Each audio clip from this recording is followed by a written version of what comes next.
সেদিন হাসরের ময়দানে তুমি কেমনে বাঁচবা, যেদিন হাসরের মাঠের একদিনের পেরেশানি আর আযাব আর যন্ত্রণা কোলের বাচ্চাকে বুড়া বানায় ফেলবে, বুড়া বানায় ফেলবে।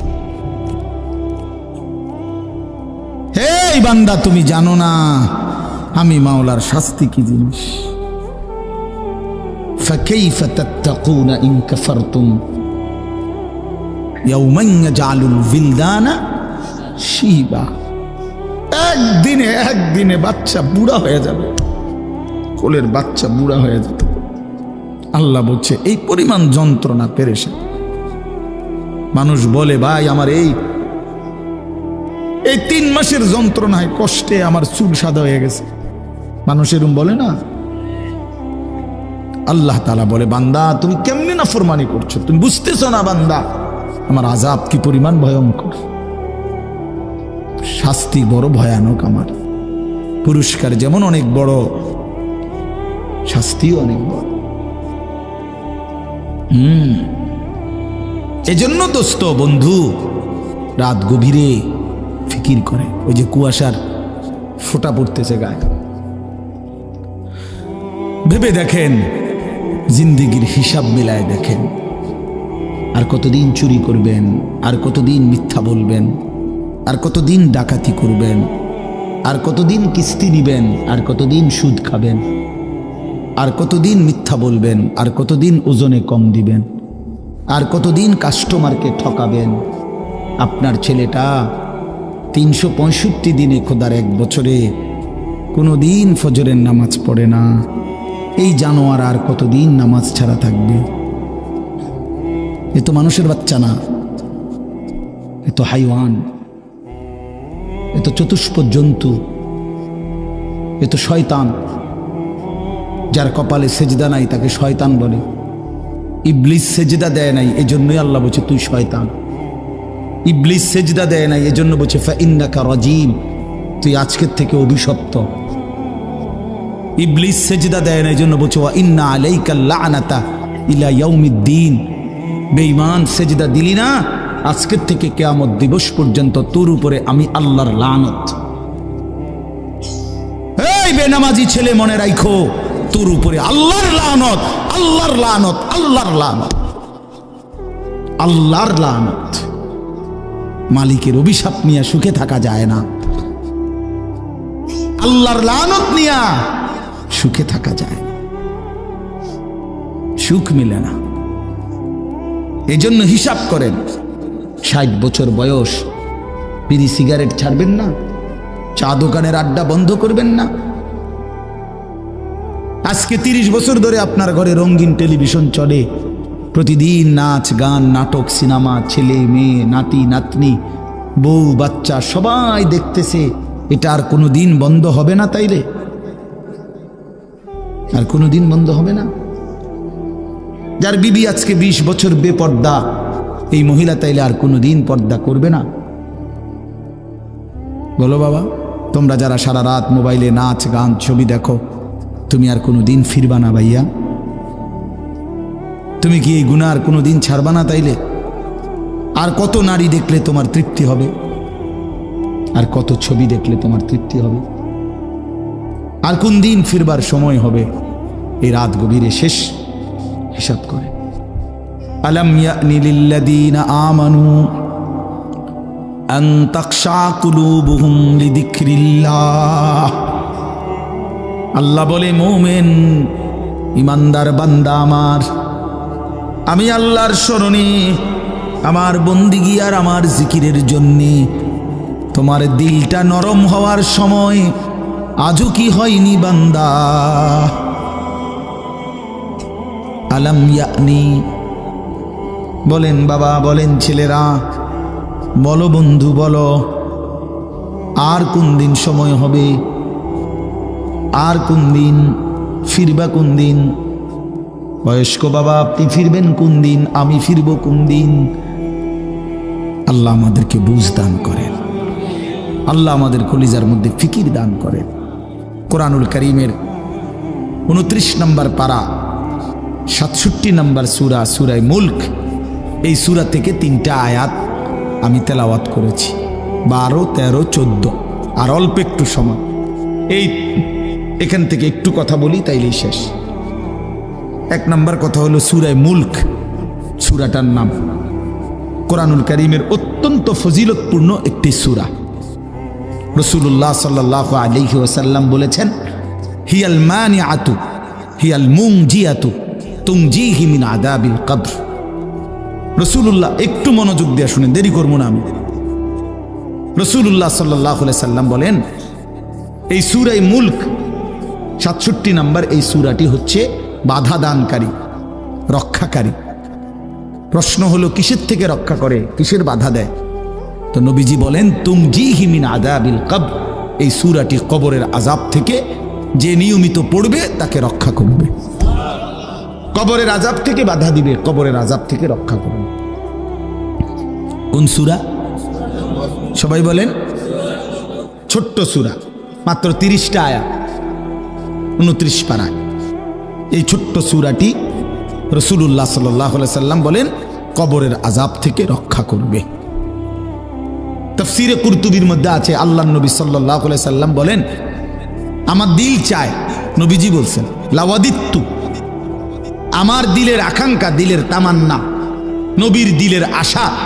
রাসূলুল্লাহ সাল্লাল্লাহু আলাইহি সাল্লাম বলেন, আমার মনটা চায়, আমার দিল চায়, আমার উম্মতের প্রতিটা ঈমানদারের কলবে এই সূরা মুলকটা থাকুক। ফি কলবে কুল্লি মুমিন, প্রতিটা মুমিনের দিলের মধ্যে, জবানের মধ্যে এই সূরা মুলক থাকুক। এই জন্য এই সূরা কবরের আযাব থেকে রক্ষা কবচ। যে নিয়মিত পড়বে আল্লাহ তাকে কবরের আযাব থেকে রক্ষা করবে। এখানে আরেকটা প্রাসঙ্গিক বিষয়, কবরের আযাব আমাদের মৃত্যু পরবর্তী হাসরের ময়দানে উঠার আগ পর্যন্ত এই মাঝখানের এই সময়টাকে কবরের জীবন বলে। কারো যদি স্বাভাবিক মৃত্যু হয় অথবা অস্বাভাবিক মৃত্যু হয়, কারো যদি মাটির কবর কপালে জোটে অথবা নাও জোটে, মৃত্যু মানেই আবার হাসরের মাঠে উঠা পর্যন্ত মাঝের এই সময়টাকে কবরের জীবন বলে। কথা বুঝছেন নি? কথা মানে বিষয়টা হলো এই, মনে করেন অনেক অধিকাংশ মানুষের তো স্বাভাবিক মৃত্যু হয়েছে, মাটিতে তারে কবরও দিছে, কিন্তু এমনও তো মানুষ আছে যে বাঘের পেটে ঢুকে গেছে, জীব জন্তু হিংস্র প্রাণী তারে খাইয়া ফেলছে, আগুনে পুইরা জ্বলে ছাই হইয়া গেছে, পানিতে ভাইসা গেছে, এমন হইতে পারে না? তো তার কবর কই? তার তো মাটির দাফন করছে না। কথা বুঝছেন? কিন্তু তার মৃত্যু হয়েছে কিনা? এই মৃত্যু মানেই কবরের জীবন, মৃত্যু মানেই কবরের জিন্দেগি। তাহলে এই জন্য বললাম, আরে স্বাভাবিক হোক অস্বাভাবিক হোক, কবর জুটুক মাটির বা না জুটুক, মানুষের মৃত্যুর পরেই হাসরের ময়দানে উঠা পর্যন্ত এই মাঝের এই টাইমটাকে কবরের জীবন বলা হয়। এই কবরের জীবনে আল্লাহর নবী সাল্লাল্লাহু আলাইহি ওয়াসাল্লামের অসংখ্য হাদিস দ্বারা কিছু বলবে। জি, কবরের এই বিষয়ে আল্লাহ রাসূল সাল্লাল্লাহু আলাইহি সাল্লামের অগণিত হাদিস। কবরের মধ্যে মানুষের এই কবরের জীবনটা, এটা কারো জন্য সুখকর, কারো জন্য কষ্টকর, কারো জন্য এই কবরে সুখ মিলবে, কারো জন্য এই কবরে কষ্ট হবে, আযাব হবে। রাসূলুল্লাহ সাল্লাল্লাহু আলাইহি সাল্লাম বলেন, আমি খুব সংক্ষেপে বলতেছি, 3টা প্রশ্নের জবাব যে কবরে ঠিকমতো দিতে পারবে, আল্লাহ তাআলা পক্ষ থেকে ঘোষণা হবে, সাদাকা আবদি, আমার বান্দা সঠিক উত্তর দিছে। আফরিশুহু মিনাল জান্নাহ ওয়ালবাসুহু মিনাল জান্নাহ ওয়াফতাহু লাহু বাবান ইলাল জান্নাহ, আমার বান্দার জন্য জান্নাতের পোশাক বিছায়া দাও, জান্নাতের পোশাক পরিয়ে দাও, জান্নাতের বিছানা বিছায়া দাও, জান্নাত বরাবর দরজা খুলে দাও। ফেরেশতারা জান্নাতের পোশাক পরিয়ে, জান্নাতের বিছানা বিছিয়ে জান্নাত বরাবর দরজা খুলে দিবে। ওয়ায়ুফসাহু লাহু, এবং তার কবরটাকে প্রশস্ত করে দেওয়া হবে, চারিদিকে 70 গজ, 70 হাত, অথবা আরেক বর্ণনা আছে মাদ্দুল বাসার, চোখের দৃষ্টি যায় যে দূর, এর দূর চতুর্দিকে ইমানদার নেককারের কবরকে প্রশস্ত করে দেওয়া হবে। এই সুন্দর প্রশস্ত ঘরে নেককারকে শোয়াইয়া, জান্নাতের বিছানা পোশাক পরাইয়া ফেরেশতা বলবে, ভাই সাহেব নাম কা নাওমাতিল আরুস, নতুন জামাই যেভাবে বাসর ঘরে নতুন দুলহা ঘুমায় আরামসে সুখের বাসরে, আমনে আমনে ঘুমান, আমনে ঘুমান, কেউ ডিস্টার্ব করবে না। আমরা এসে নিয়ে যাবো পরে সময় মতো আপনারে। ইসরাফিল ফু দিবে দ্বিতীয়বার, আমরা এসেই আপনারে নিয়ে যাব। আপনি আপাতত এখানে আরামসে সুখের জান্নাতের নিয়ামত ভোগ করতে থাকেন। যে ব্যক্তি কবরে 3টা প্রশ্নের জবাব দিতে পারবে না, রাসূলুল্লাহ সাল্লাল্লাহু আলাইহি সাল্লাম বলেন আল্লাহ তাআলার পক্ষ থেকে বলা হবে কাযাবা আবদি, আমার বান্দা নাফরমান মিথ্যা বলেছে। আফরিশুহু মিনান নার ওয়ালবাসুহু মিনান নার ওয়াফতাহু লাহু বাবান ইলান নার, তার জন্য জাহান্নামের বিছানা বিছিয়ে দাও, জাহান্নামের পোশাক পরিয়ে দাও, জাহান্নাম বরাবর দরজা খুলে দাও। নাউযুবিল্লাহ। ফেরেশতারা এই 3টা কাজ করবে। প্রথম, এই হলো এক গ্রুপের কাজ। ওনারা এই জাহান্নামের বিছানা, জাহান্নামের পোশাক আর জাহান্নামের বরাবর দরজা খুলে দিবে। এই হলো একটা হলো। 2 নাম্বার, আল্লাহ রাসূল সাল্লাল্লাহু আলাইহি ওয়াসাল্লাম বলেন এই নাফরমানের কবরে এরপরে একজন ফেরেশতা আসবে। সেই ফেরেশতা এসে ইউদরাবু লাহু বিমিতরাকাতিম মিন হাদিদ, লোহার একটা মুগুর, লোহার একটা হাতুড়ি দিয়ে এই নাফরমানকে একটা আঘাত করবে। দরবাতান বাইনা উদুনাইহি, আঘাতটা 2 কান বরাবর মাঝখানে। নবীজি বলেন ফায়াসিহু সাইহাতান, বেঈমান তখন কবরে একটা চিৎকার মারবে। ইয়াসমাউহা মান ইয়ালিহি ইল্লা সাকালাইন, মানুষ এবং জিন ব্যতীত আল্লাহর সমস্ত সৃষ্টি নাফরমানের চিৎকারটা শুনতে পাবে। এইভাবে ফেরেশতা তাকে আঘাত করতে থাকবে। এবং হাদিসে আছে আল্লাহ রাসূল বলছেন ওই ফেরেশতার বৈশিষ্ট্য হলো অহুয়া আ'মা ওয়া আসাম্মু, এই ফেরেশতাটা অন্ধ এবং কানে শুনে না। এই যে আঘাত করতেছে সে কানেও শুনে না, চোখেও দেখে না। তার মানে এই বেঈমান যত চিল্লানি চিল্লাক, ফেরেশতা চোখেও দেখে না, কানেও শুনে না, উনি ওনার ডিউটি পালন করেন।